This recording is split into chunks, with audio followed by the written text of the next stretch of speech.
El siguiente programa es para todas las edades. No contiene escenas de sexo o violencia. Es apto para toda la familia. Cuenta con el sistema Closed Caption y es financiado con recursos del Fondo Único de TIC. En esta emisión de Así avanza el cambio, Colombia marca un hito. La pobreza multidimensional cae a su nivel más bajo en la historia. Más alimentos en la mesa. Crece el abastecimiento en Colombia. Tierra para vivir, el impacto real de la reforma agraria en las regiones. Nuestro país se proyecta al mundo. Agenda en Barcelona abre nuevas oportunidades. Colombia lidera la transición energética. Santa Marta será sede de la Cumbre Mundial sobre el tema. Un hospital que navega. Avanza proyecto de salud para comunidades del Amazonas. Y tenemos más en Así avanza el cambio.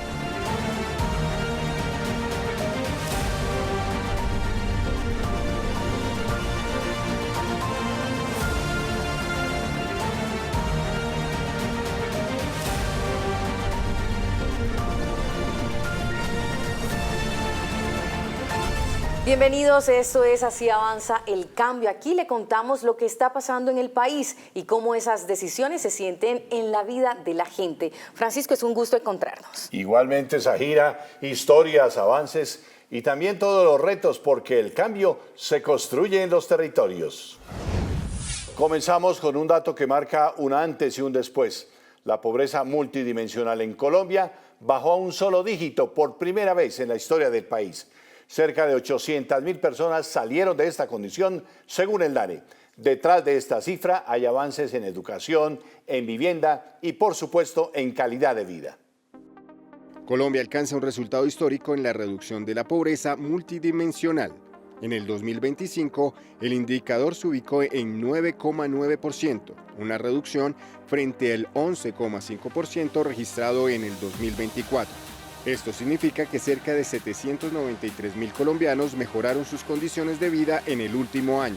En las cabeceras alcanza 6,3%, una disminución desde el 7,8% que reportábamos en 2024, una variación de 1,5 puntos porcentuales, también estadísticamente significativa. La reducción se dio tanto en ciudades como en zonas rurales, donde también se registraron avances importantes. Y en los centros poblados y rurales dispersos alcanzó 22,4%, una disminución de 1,9 puntos porcentuales desde el 24,3% que reportábamos en 2024.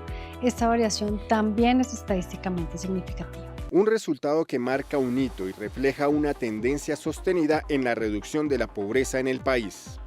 Logramos reducir la pobreza multidimensional en casi 800.000 personas en todo el país. Es la mayor cantidad de personas salidas de la multidimensional en todo mi gobierno en un año. Y fue en todos los grupos de las ciudades, ciudades intermedias y municipios, también en las zonas rurales.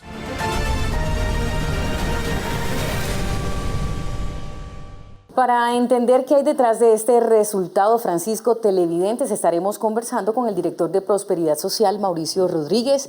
Bienvenido a Así avanza el cambio. Director, por primera vez en la historia de este país, la pobreza multidimensional baja a un solo dígito. ¿Qué significa realmente este logro para el país? Bueno, muchísimas gracias por la invitación. Primero que todo, el factor decisivo de una reducción de pobreza multidimensional tan importante como la que está viviendo el país tiene que ver con la inclusión productiva. Hay dos modelos, digamos, de medición de la pobreza monetaria extrema y la pobreza multimodal. Este gobierno ha hecho esfuerzos enormes en la reducción de la pobreza monetaria, sobre todo a partir de los sistemas de transferencias.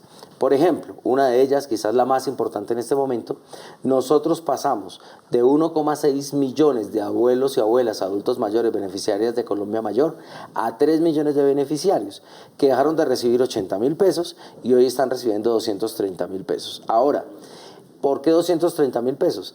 Porque cuando se calculó el año pasado, la cifra de pobreza monetaria extrema estaba más o menos en 224.000 pesos. Así que la transferencia por decisión del presidente Petro se colocó sobre esa cifra, 230.000 pesos. En ese sentido, la transferencia monetaria ayuda a reducir la transferencia monetaria ayuda a reducir ese tipo de pobreza.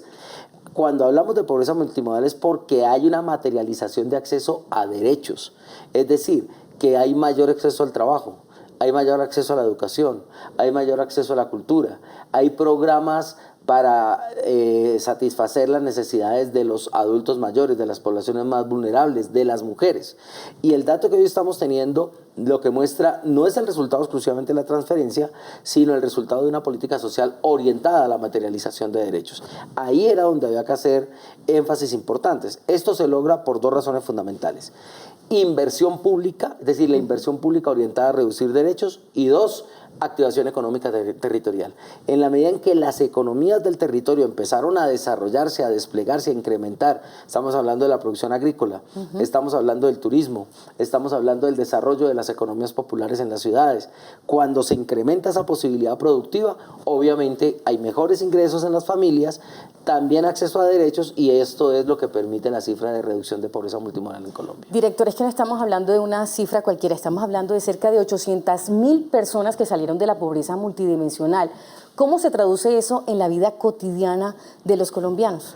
En concreto, cuando hablamos de pobreza multimodal, estamos hablando de gente que tiene mayor acceso a alimentos, con gente que puede acceder a los espacios de la educación, la recreación y la cultura, espacios de esparcimiento, recreación, entrenamiento para adultos, para adultas mayores, para jóvenes. Estamos hablando de gratuidad en la educación pública, superior sobre todo.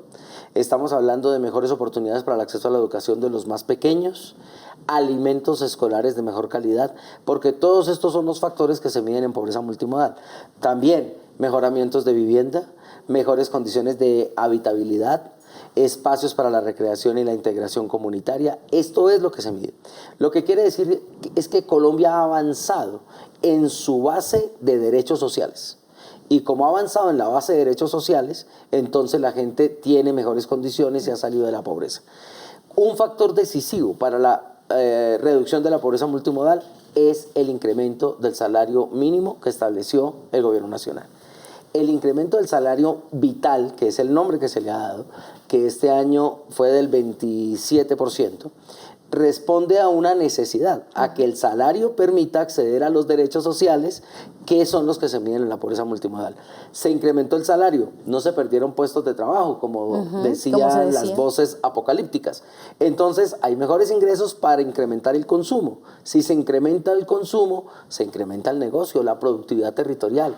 Así que el salario ha sido un factor decisivo, y obviamente estamos hablando de un grupo muy importante, más de 800.000 personas, que tienen mejores condiciones de derechos sociales y de acceso en salarios.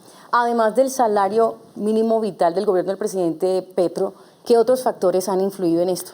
Para mí hay, en general, digamos, la línea de materialización de derechos sociales, salario, que está relacionado con puestos de trabajo, mantener el desempleo también por debajo de un dígito. Esto ha sido decisivo para la política económica. 2, educación. La política de gratuidad educativa para el acceso a la educación superior que ha desarrollado el Ministerio de Educación es decisiva también, porque es un factor determinante en esa medición. 3, alimentos. Estamos en un superávit de la producción agroalimentaria en el país, y estamos en un incremento de las ventas al detal, es decir, está mejorando la comercialización de la tienda de barrio. Hemos recuperado el tejido de consumo propio de una localidad, de un barrio, a través de sus tiendas. Esta activación económica es la que se mide en términos de productividad para decir que en el barrio están quedándose los mismos recursos, esos recursos empiezan a fluir entre los mismos habitantes de un barrio, de una comunidad, y esto es lo que permite establecer cifras como las que hoy tenemos. Lo que ha dicho el presidente Gustavo Petro en muchas ocasiones, que la gente con más recursos no va al supermercado, sino que va y compra a la tienda del barrio. Así es. Al final lo que hay es una reactivación de pequeños circuitos territoriales de la economía. Unos de carácter distrital o de ciudades más amplias, y otros, digamos, en contextos más pequeños. Por poner solamente un ejemplo importante. En Buenaventura se ha incrementado la capacidad de producción pesquera, pero se ha trabajado con las organizaciones de Buenaventura para que empiecen a transformar la pesca en otro tipo de productos derivados y no sea solamente la producción primaria. La política de industrialización agroalimentaria ha sido clave, no solamente allá, que es el ejemplo que pongo, sino en todo el país. La posibilidad de que esos productos que antes no llegaban a mercados lleguen directamente a través de supermercados, de tiendas solidarias, de redes de comercialización pequeñas o locales, ha sido sumamente importante para mejorar el precio de los alimentos. Estamos hablando de la lucha contra la pobreza, en este caso de la medición de la pobreza multidimensional, pero nos faltan los datos de la desigualdad, porque Colombia tiene que haber avanzado en la reducción de la desigualdad. ¿Qué es la desigualdad? Es cuando los ingresos de los más ricos son mayores que los ingresos de los más pobres. Si la política de productividad ha funcionado en materia de pobreza, yo creo que los resultados de desigualdad van a ser también sumamente importantes para el país. Y también será una gran noticia y que aplica precisamente esa política económica que está impulsando el gobierno del presidente Gustavo Petro. Volviendo al tema de pobreza multidimensional, esa reducción se dio tanto en ciudades como en zonas rurales. ¿Dónde se siente más este cambio y por qué? Allí donde los productores lograron llevar sus productos a mercados locales, ahí se nota el cambio.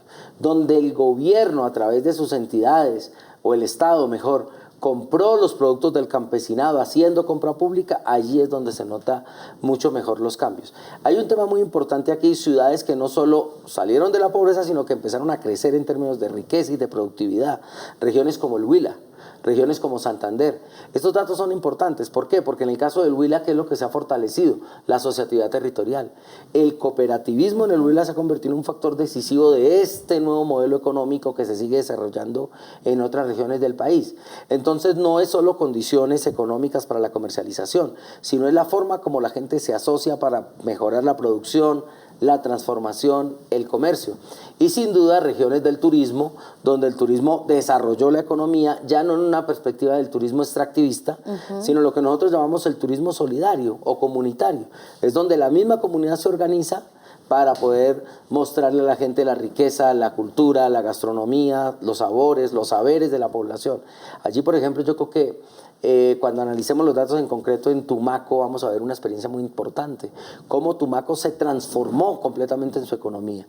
Primero, saliendo de las economías ilícitas a la producción de alimentos. Y dos, poniendo el turismo en el centro, el turismo comunitario en el centro de la vida económica del territorio.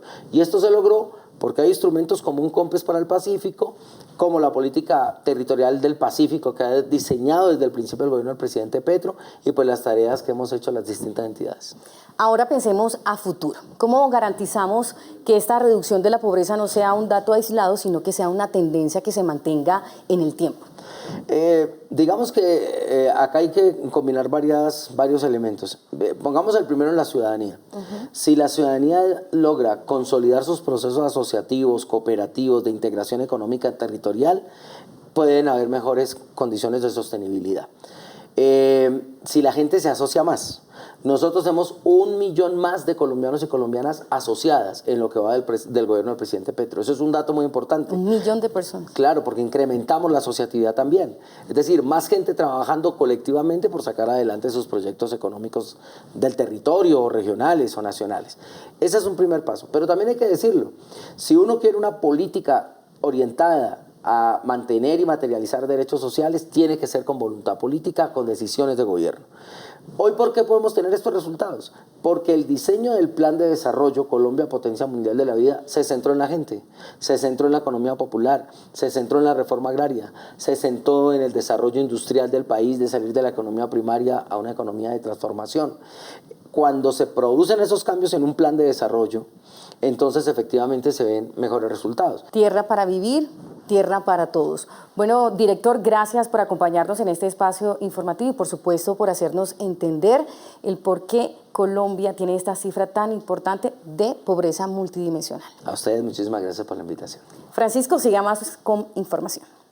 Gracias a Gira y al director del DPS Más Alimentos, llegando a la mesa de los colombianos, más de 671.000 toneladas ingresaron a los principales mercados del país, una señal positiva para la seguridad alimentaria.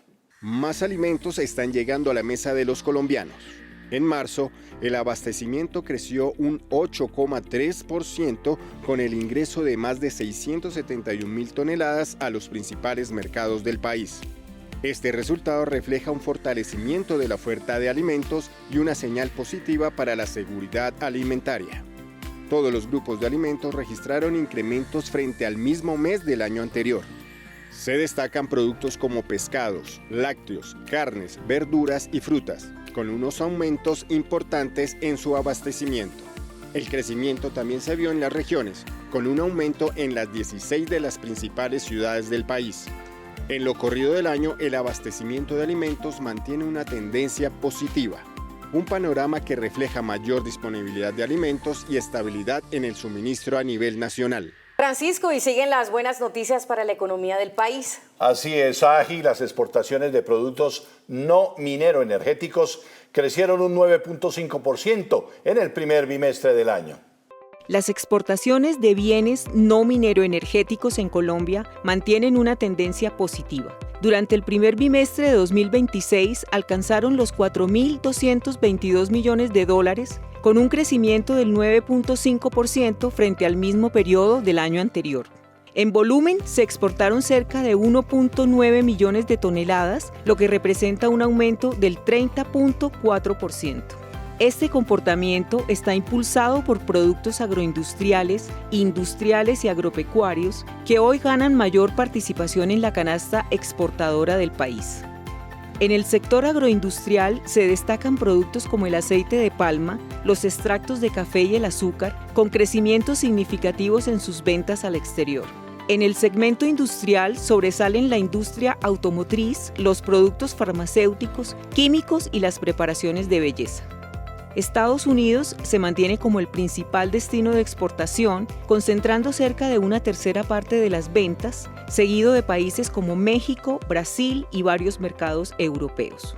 Un panorama que refleja una economía con mayor diversificación, más valor agregado y una creciente inserción en el comercio internacional.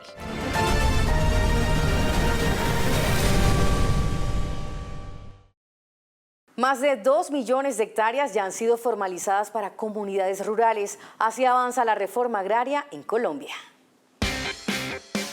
Según la Agencia Nacional de Tierras, con corte al 26 de diciembre de 2025, se gestionaron 762.692 hectáreas, de las cuales 448.142 fueron adquiridas por compra directa con una inversión superior a 4,2 billones de pesos, una cifra que contrasta con las 1.020 hectáreas compradas en el gobierno de Iván Duque y las 8.625 en el de Juan Manuel Santos.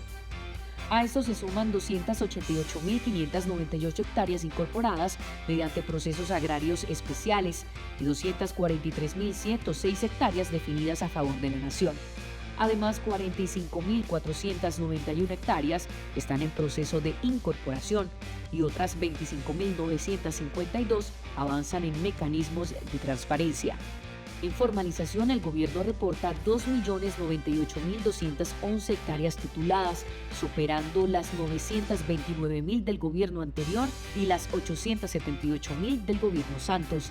De ese total, 557.834 hectáreas fueron para campesinos y 1.540.377 para comunidades. En enfoque de género, 609.761 hectáreas fueron tituladas a mujeres.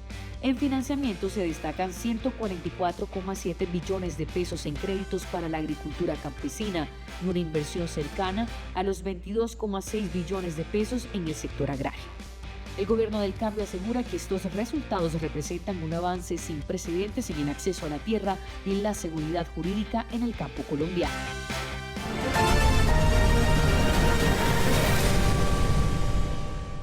Y seguimos en el tema de la reforma agraria. Precisamente, Zahira, usted estuvo en Boyacá, en la cuna de la libertad, viendo de cerca cómo estos cambios ya se están viviendo en el territorio.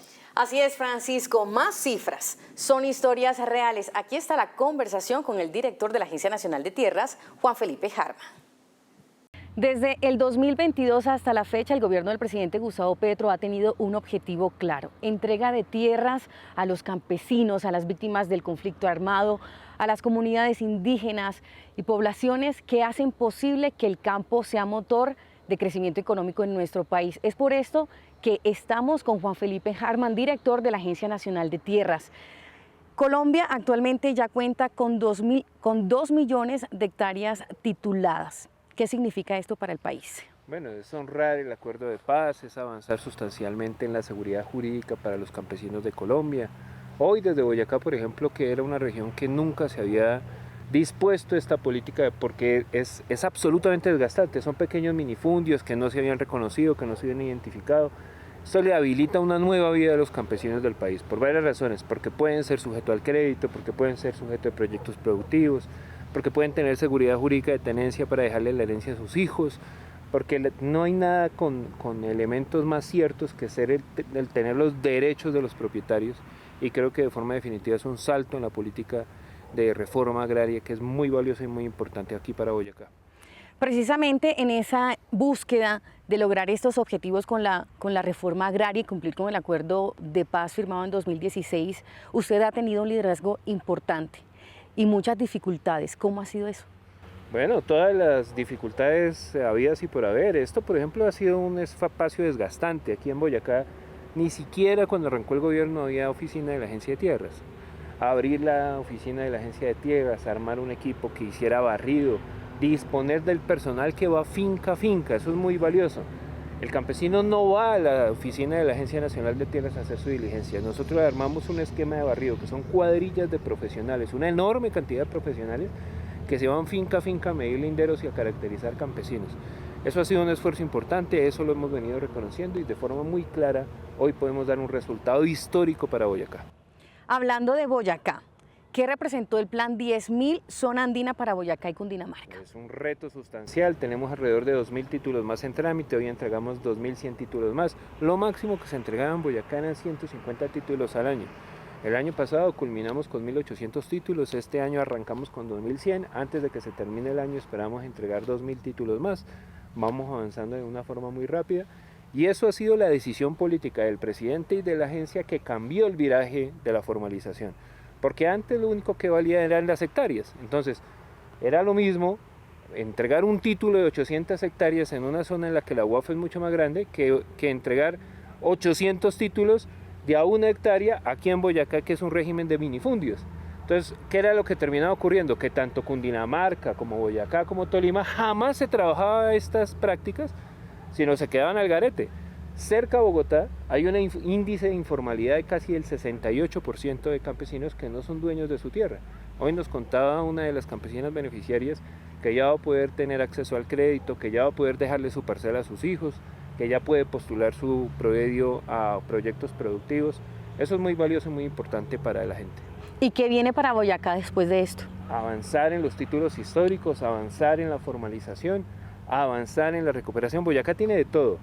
Boyacá tiene desde un régimen absolutamente frío en la zona de páramo en donde estamos, hasta por ejemplo parte del Magdalena Medio, que es Puerto Boyacá, que es el segundo municipio con más entregas de tierras en Colombia, hasta títulos históricos en la zona del Cocuy, que ya hemos venido reconstruyendo, como también zonas de reserva campesina en Venta Quemada. Hoy vamos a un balance general de la gestión y es muy valioso y muy importante este salto cualitativo de resultados que hemos venido dando aquí en Boyacá.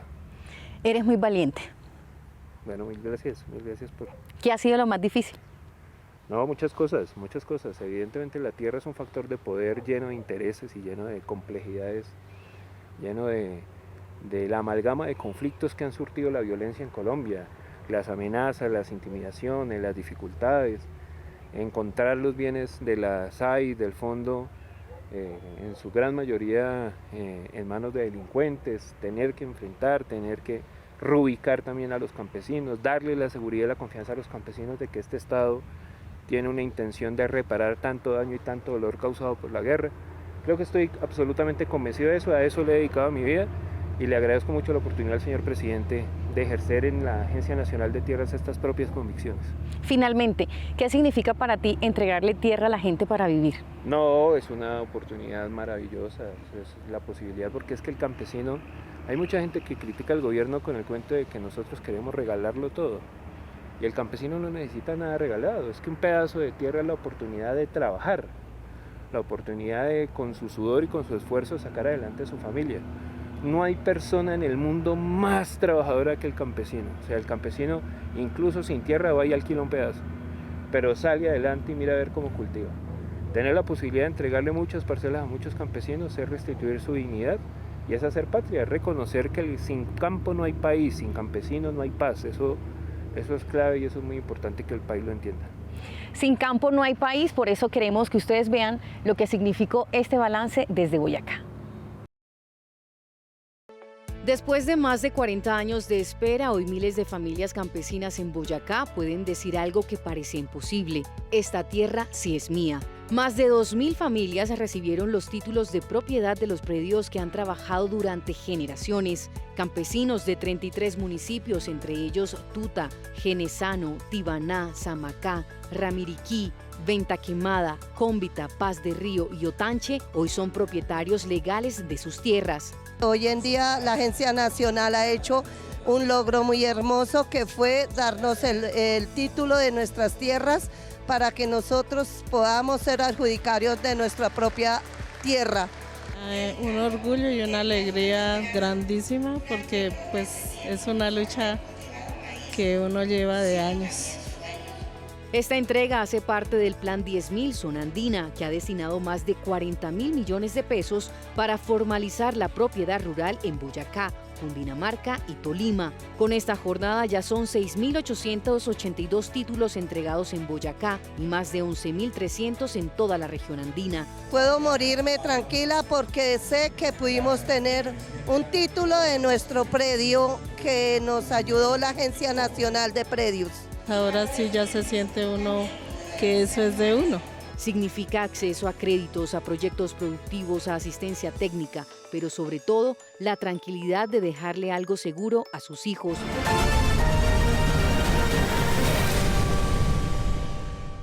La Agencia Nacional de Tierras adelanta megaoperativos de recuperación de predios en los departamentos de Magdalena, Córdoba y el municipio de Puerto Boyacá, donde fueron intervenidas más de 3.100 hectáreas que durante años fueron vinculadas a estructuras armadas y economías ilegales relacionadas con narcotráfico y lavado de activos. Muy feliz, porque hoy hemos alcanzado lo que ya después de 10 años de estar en esta lucha, hoy ya por fin vamos a tener ese pedacito de tierra tanto anhelado, soñado todo este tiempo. En la Sierra Nevada de Santa Marta se recuperaron 239 hectáreas utilizadas como corredores del narcotráfico. Uno de estos predios ya fue entregado al pueblo indígena Cogi. En el departamento de Córdoba fueron recuperadas 44 predios que suman cerca de 995 hectáreas, varios de ellos relacionados con narcotraficantes y exparamilitares. Es muy importante para el desarrollo y el buen vivir de las comunidades indígenas que estamos en la Sierra Nevada de Santa Marta, especialmente los Cogi, que estamos en esta zona. Eso nos da para la protección de la naturaleza, las fuentes hídricas, los ríos, que son de vital importancia, y los sitios sagrados que están en estos predios, para la protección y equilibrio de la naturaleza y la tierra con los hombres. En el municipio de Puerto Boyacá se recuperaron 21 predios que superan las 1.800 hectáreas, territorios marcados por economías ilegales que ahora serán destinados a comunidades campesinas. Estas acciones buscan devolver la tierra a poblaciones afectadas por el conflicto y avanzar en la transformación de zonas históricamente golpeadas por la violencia.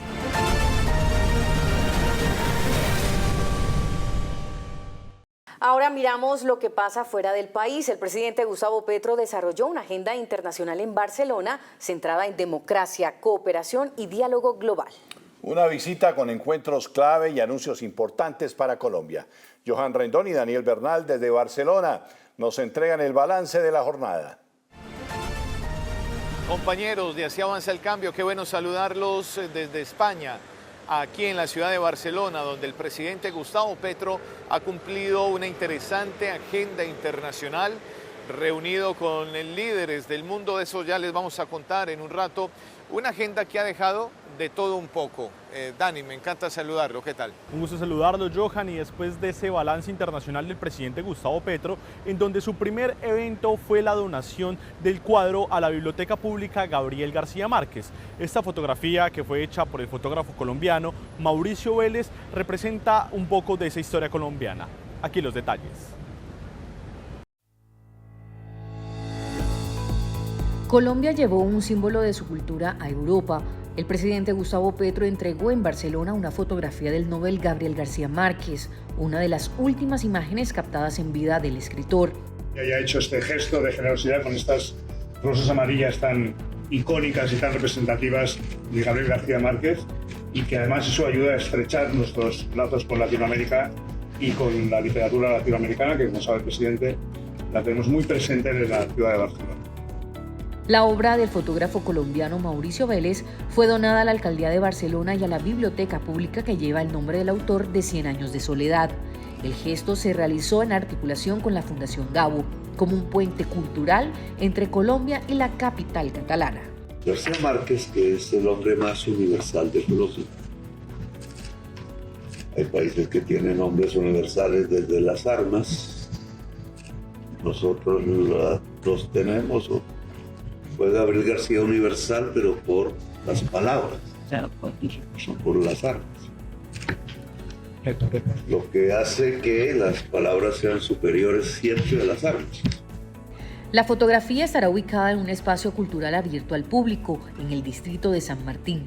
Durante la ceremonia, el presidente Gustavo Petro destacó el valor universal de la obra de García Márquez. Con este gesto, Colombia y Barcelona fortalecen sus lazos culturales y rinden homenaje a uno de los escritores más influyentes de la literatura universal. Compañeros, seguimos informando acá desde Barcelona y queremos contarles también un dato muy preciso, y es que esta fue la última fotografía que Gabriel García Márquez se realizó artísticamente, que fue precisamente con el fotógrafo Mauricio Vélez. Como segundo evento encontramos que el presidente estuvo en la Facultad de Economía de la Universidad de Barcelona. Sí, allí Dani ofreció un diálogo bien interesante en donde un grupo selecto de asistentes colombianos, españoles, muchos de ellos estudiantes de la Facultad de Economía de la Universidad de Barcelona, pues escucharon al presidente durante poco más de 40 minutos. Allí ofreció una conferencia en la que destacó y propuso que el mundo debería tener una democracia más basada en los pueblos y no tanto en las naciones. Aquí está.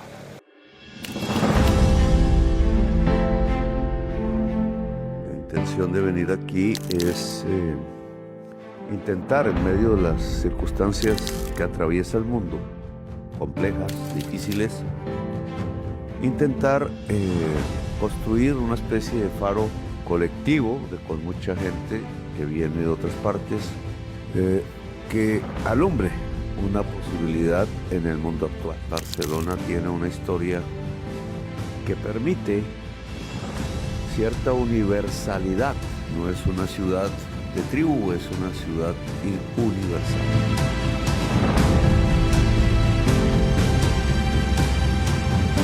Nuestra verdadera riqueza es la diversidad. Nosotros podemos entender cualquier pueblo del mundo y bailar con ellos. No es hablando, es bailando. El diálogo de civilizaciones es una forma de superar la impotencia de las Naciones Unidas, lo cual reclama de los pueblos latinoamericanos que nos entendamos como civilización. Entonces, este planteamiento de construir un faro que vaya articulando las palabras y las multitudes para defendernos de un poder real que es de dinero y misiles, y a partir de ahí ir articulando la hermandad humana como un nuevo sujeto político, sujeto de derechos, la humanidad.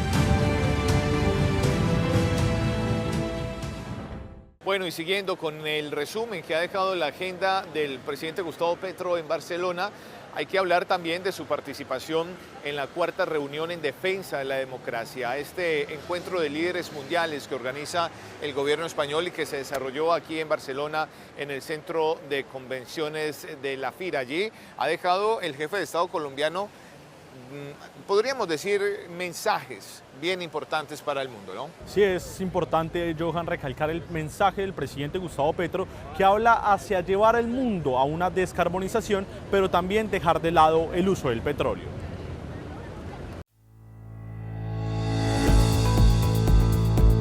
El presidente de la República, Gustavo Petro, participó en la Plenaria Internacional en Defensa de la Democracia, un espacio que reunió a países de distintos continentes para debatir desafíos globales como la desigualdad, la crisis del multilateralismo y la desinformación. Una cumbre por una alternativa en el mundo, por, no contra.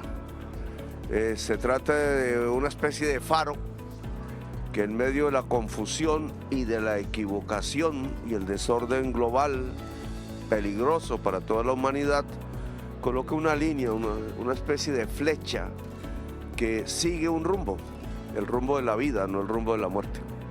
El encuentro propició un diálogo directo entre jefes de Estado orientado a fortalecer la cooperación internacional y avanzar en respuestas comunes frente al contexto global en medio de tensiones políticas, crisis climática y transformaciones en el orden mundial. Ha intentado ahora romper las coaliciones de países, las decisiones democráticas de la mayoría de los países por una relación de poder dominante. Durante la plenaria, Colombia insistió en la necesidad de pasar de los diagnósticos a la acción mediante medidas concretas y coordinadas entre los países para enfrentar de manera efectiva los desafíos compartidos. Este esfuerzo colectivo común ahora se ha ampliado. Inglaterra, Austria, Alemania, países africanos como Sudáfrica, Botsuana, Ghana, ampliando el marco de la fuerza común que creo que debe construirse como una mayoría de la humanidad. De otro lado, aseguró que en un eventual proceso de paz en Medio Oriente obligaría al mundo a replantear su dependencia del petróleo y avanzar hacia la descarbonización de la economía. Bueno, vale la pena también destacar en la agenda del presidente Gustavo Petro aquí en Barcelona otros momentos, otros encuentros o otros anuncios como este que hizo durante el programa de entrevista Los Desayunos de la Radio Televisión Española, donde ha anunciado que el próximo 24 de abril, este viernes próximo, va a estar en Caracas. Se va a reunir allí con la presidenta encargada de Venezuela, Delcy Rodríguez. Ha dicho el jefe de Estado, recordando que ya se ha postergado una vez el encuentro de ambos mandatarios. En ese momento iba a ser en Cúcuta y pues bueno, ante esa postergación ha llegado el momento del encuentro, iba a ser en territorio venezolano. Además de eso, Johan, destacar la reunión y el encuentro latinoamericano que tuvieron con el presidente de Uruguay, Yamandu Orsi, también estuvo con la presidenta de México, Claudia Sheinbaum, y también finalizó con el presidente de Brasil, Lula da Silva. Sí, un almuerzo de trabajo bien interesante que se desarrolló aquí en territorio catalán con los 4 líderes de Latinoamérica. Pues bien, ese un resumen, un balance que les hemos presentado aquí desde Barcelona, la siempre bella y turística Barcelona, que ha recibido este importante encuentro de líderes mundiales. No es más y ha sido un placer, Dani. Un gusto para ustedes y les seguimos llevando la información de toda esa agenda internacional que lleva el presidente Gustavo Petro. Un placer, adiós.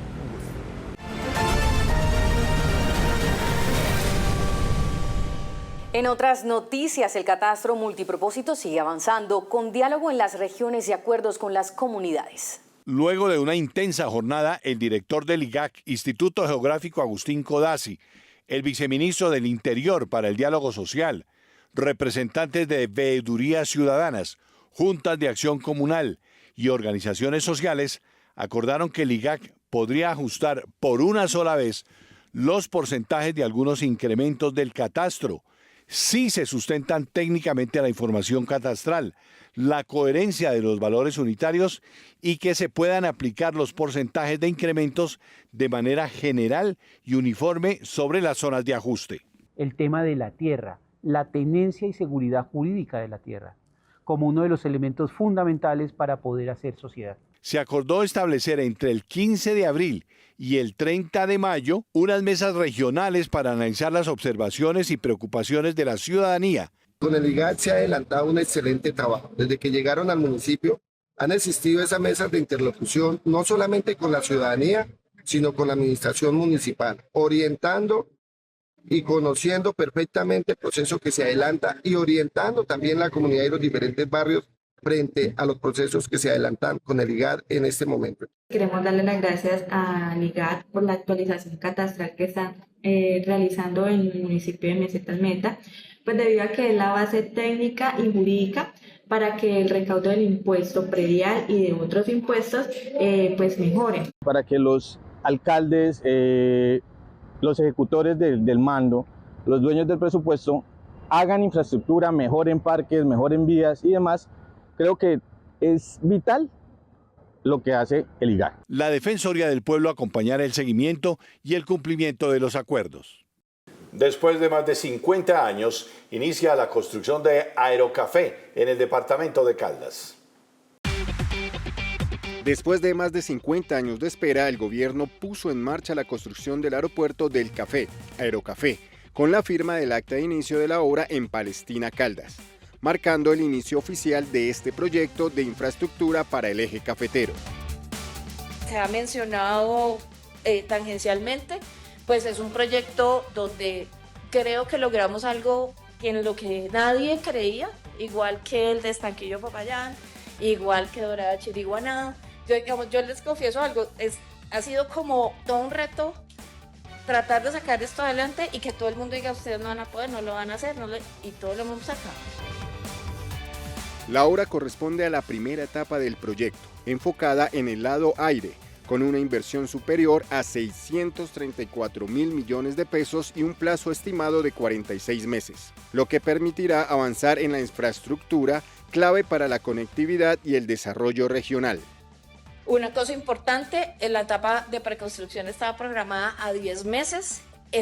Desde la última visita que estuve allá, hablamos con el contratista para que la reduzca a 6 meses y pueda a final de septiembre ya entrar a la fase constructiva. Logramos algo que también decían que no íbamos a lograr, que era un contrato con ISA para hacer el movimiento de esa línea media tensión.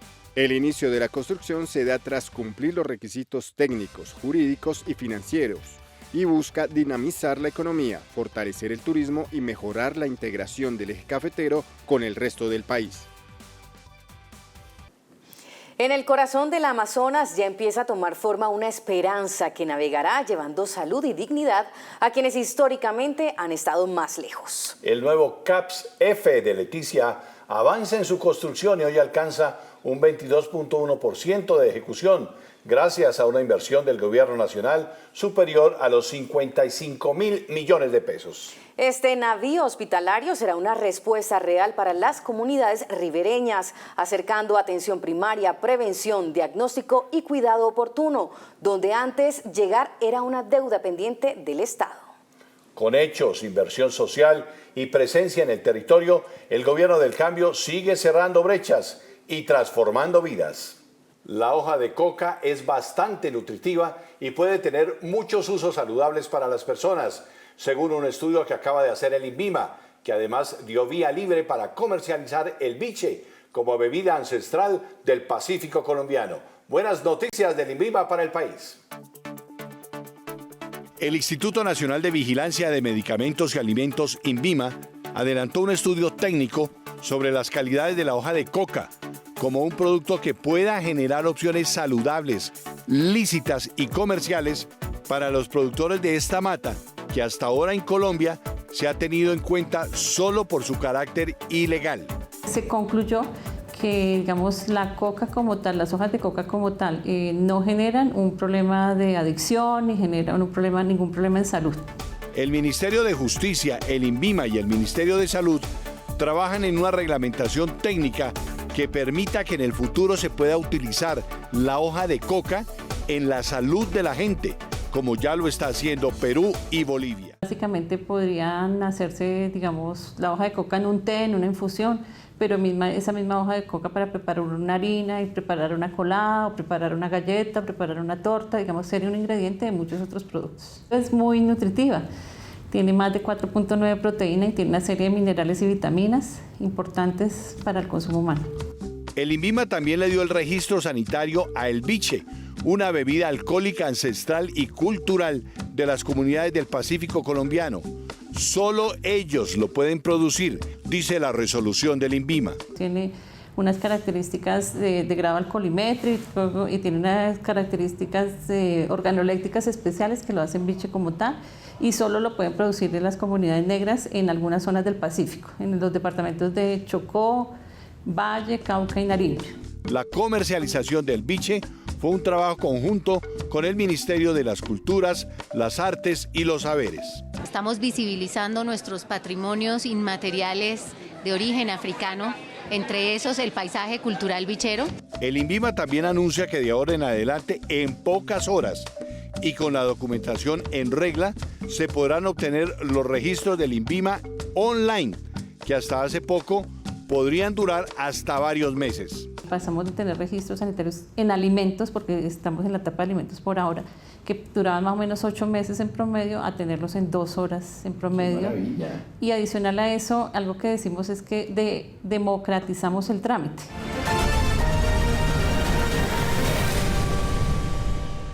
Atención a esta información, la Supersolidaria revela presuntas irregularidades en Cosalud.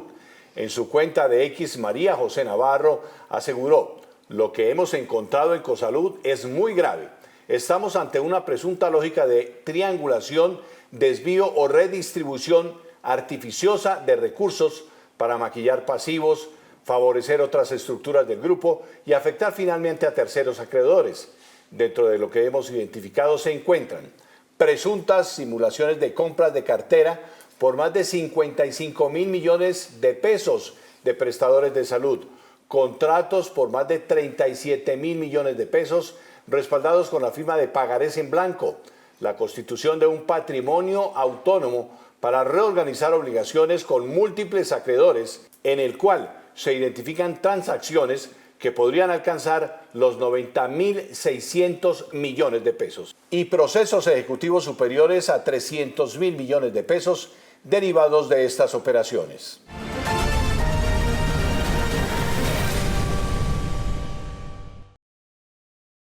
La dignidad avanza en el Atlántico con educación, salud y vivienda. Avanzan con fuerza. Más de 300.000 millones de pesos invertidos que impulsan 60 proyectos de infraestructura y dotación educativa en el departamento. Más de 35.000 estudiantes acceden a gratuidad en la educación superior con inversión de más de 140.000 millones de pesos. Más de 400 equipos básicos de salud ya están recorriendo el territorio. 20 vehículos de transporte asistencial entregados a 18 municipios. Inversión superior a 9.182 millones de pesos para 2 nuevos centros especializados, más atención en pediatría y servicios de salud en el Atlántico. Y la vivienda urbana y rural se fortalece con más de 876.000 millones de pesos. Así se construye una Colombia de oportunidades.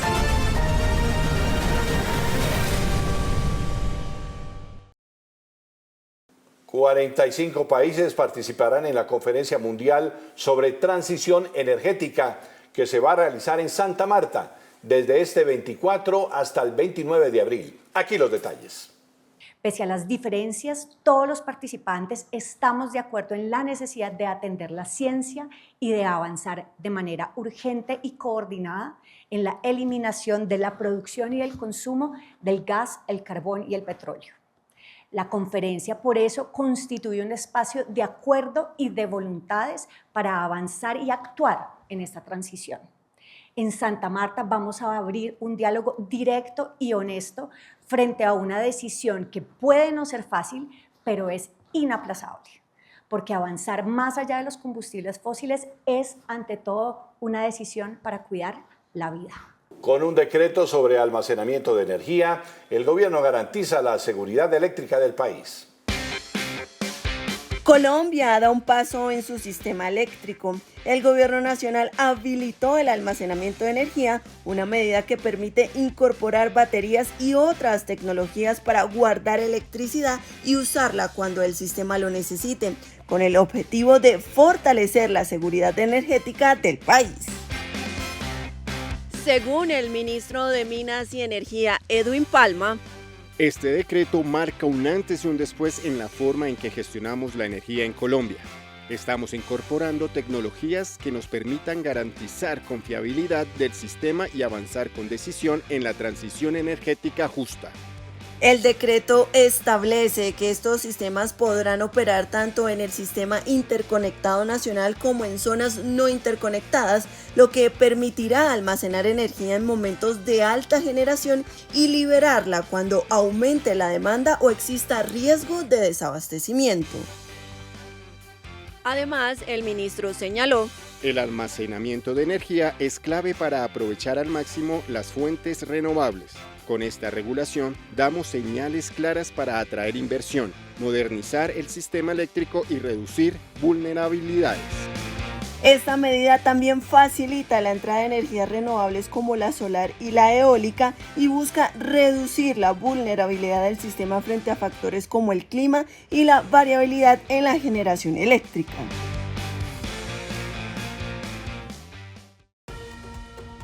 Lupa a las noticias falsas con Celso Tete Crespo. La primera, es falso que el gobierno Petro está usando el predial para expropiar, como afirmó el congresista del Centro Democrático Andrés Forero. Aclaración, lo que hay es una actualización técnica de avalúos atrasados, hecha principalmente por autoridades locales. El predial no lo maneja el gobierno nacional.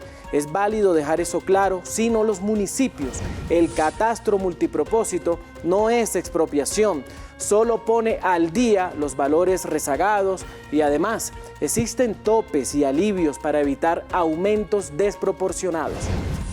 La segunda, es falso que no se estén girando los recursos financieros al sistema de salud de Medellín, como aseguró el alcalde opositor Federico Gutiérrez.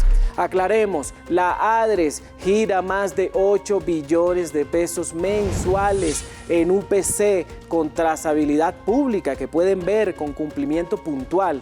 Además, se han fortalecido los giros directos a hospitales y clínicas del país. Los recursos sí están llegando. El problema es de gestión local más bien y de algunas EPS, no del gobierno nacional. Y la tercera, la oposición instaló la última semana que la paz total está favoreciendo a criminales en Medellín y en Barranquilla. Justo lo han dicho los alcaldes de oposición. Aclaremos, la figura de gestores de paz no elimina delitos ni condenas. Es un mecanismo temporal para facilitar sometimientos o diálogos. De hecho, la Fiscalía General de la Nación reactivó 16 órdenes de captura, lo que demuestra que sí hay controles. Experiencias como Justicia y Paz lograron desmovilizar miles de combatientes y reducir la violencia. El objetivo es precisamente desarticular las estructuras criminales y no dar impunidad como se ha instalado.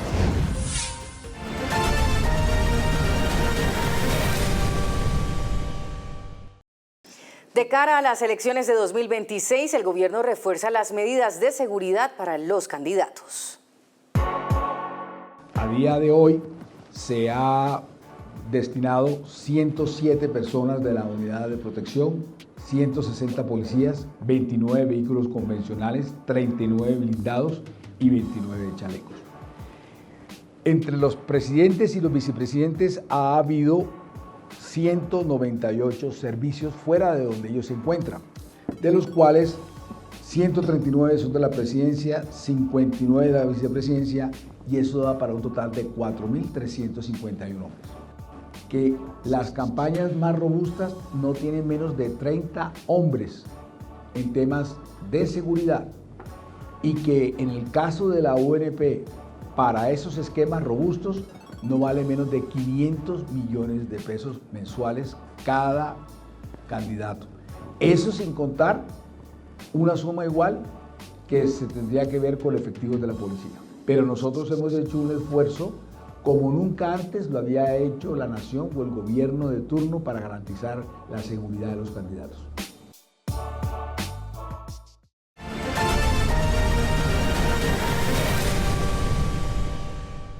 La marca Colombia, el país de la belleza, superó las 650 millones de vistas en el mundo. La marca país, Colombia, el país de la belleza, superó los 650 millones de vistas en el mundo, según destacó el presidente Gustavo Petro durante la Macrorueda de las Américas 2026 como parte de la estrategia para posicionar al país en mercados internacionales.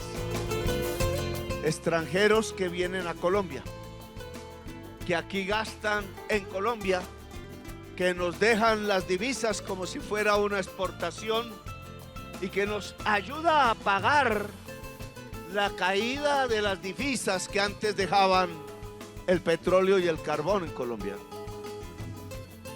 Esa cantidad de dinero dejado en turismo en Colombia ya alcanza las cifras, si me recuerdan, de más de 10.000 millones de dólares. Esta campaña ha permitido aumentar la visibilidad de Colombia como destino turístico y comercial, mostrando su diversidad natural, cultural y productiva ante potenciales visitantes e inversionistas. Hemos roto un récord nacional en atraer, en seducir población que no conocía Colombia, en conocerla y en enamorarse de tal manera que vuelve y que gasta y que recorre el país. Las cifras ya se han dado. 23 millones de residentes extranjeros han llegado a Colombia durante este gobierno. El objetivo es consolidar el turismo como uno de los principales motores de la economía, fortaleciendo la llegada de extranjeros y la proyección internacional del país. Francisco, sintiendo orgullo por lo nuestro, hemos llegado al final de esta emisión. Gracias a ustedes por acompañarnos y les deseamos feliz semana. No olviden seguirnos en Vida Presidencia y aquí por el canal institucional. Gracias por acompañarnos. Nos vemos en una próxima oportunidad. Hasta entonces. Hasta pronto.